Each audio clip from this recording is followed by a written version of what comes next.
Welcome, friends and collectors. In today's Diecast Emporium video, we're going to be taking a look at a vintage Joal Caterpillar Pipelayer. Now, the box says that this is a 589, which is actually what I thought I was buying. I did purchase this used on eBay. However, the seller was not completely honest and upfront with me, and it is my fault for not looking at the pictures closely and just trusting people. I did purchase this because I thought it was the 589, but in all actuality, the model inside this box is a 591 Pipelayer. This model was produced in the 1980s and early 1990s, and as you probably know by now, Joal is no longer in business. Now, here's another interesting tidbit about this model. Some of the packaging, especially the earlier packaging, will say that this model is 1/70th scale, while the later packaging says that it is 1/50th scale. God knows, I'm not going to get the measuring tape out and closely examine this. By looking at it closely, I would say that it is closer to 1/50th scale than it is closer to 1/70th scale. All right, all that out of the way. Let's take a look at the box and then get it unboxed. As you can see, there's the 591 Pipelayer in it. Some of these did come with a little plastic pipe that you could use to model it. Again, this one did not. It is used. Here's the top. Obviously, the box has seen much better days. But for the amount of money that I paid for this, I'm very pleased with it, even if it isn't the correct Pipelayer that I thought I was getting. Here's the bottom. The cat license logo, the Joal logo. Obviously, choking parts not for children. So let's go ahead and get this thing out of the box and take a closer look at it. Now, it is housed in some white styrofoam. There are no twist ties or anything. Seen here. And seen here. So, we're going to lift it straight out. And with some gentle persuasion, it finally relents. There is no assembly to do. The model is complete out of the box. Okay, let's begin by taking a look at some of the details, the casted-in details, as well as the decals on the model. As you can see, this is in the Pyramid-era cat logo, or the red line logo, as other people like to refer to it as.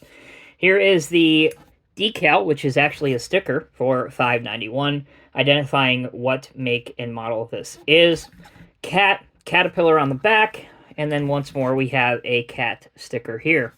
Here's your large counterweight with some chevrons on it, some black chevrons. Here's the front.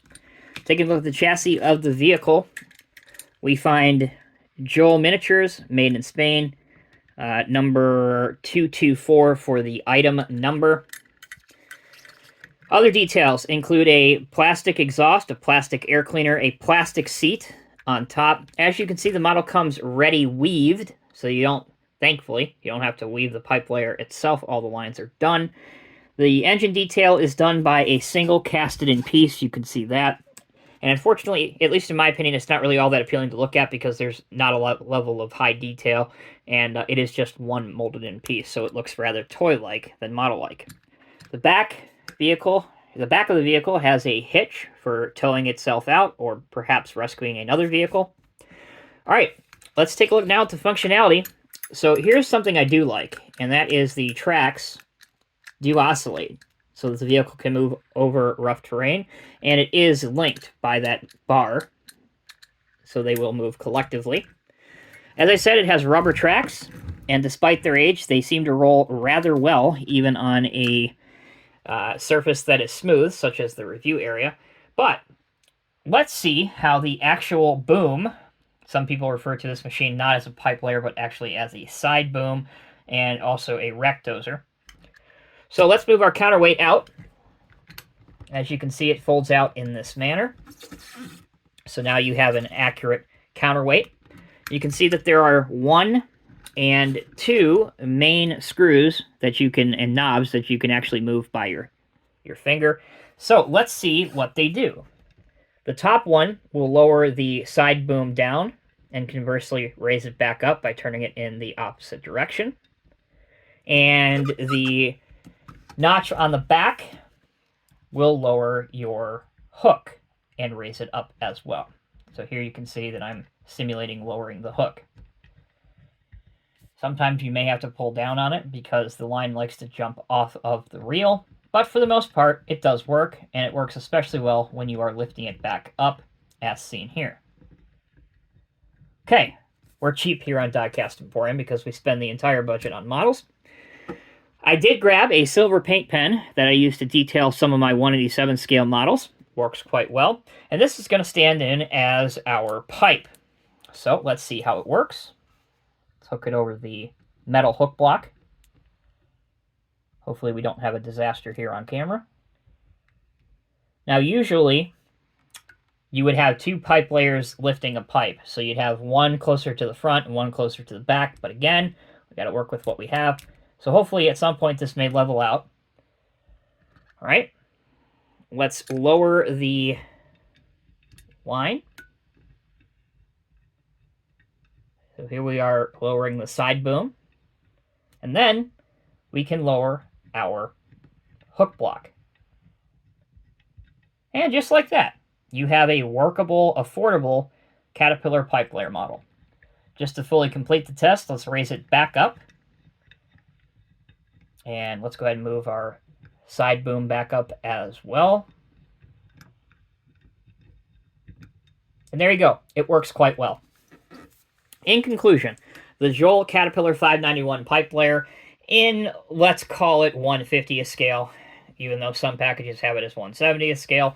It is much closer to 150th scale, and if you wanted to add this to your collection, despite Joal being out of business for the better part of a decade now, and this model first being released back in the 80s, they are still relatively easy to find, the 591 version.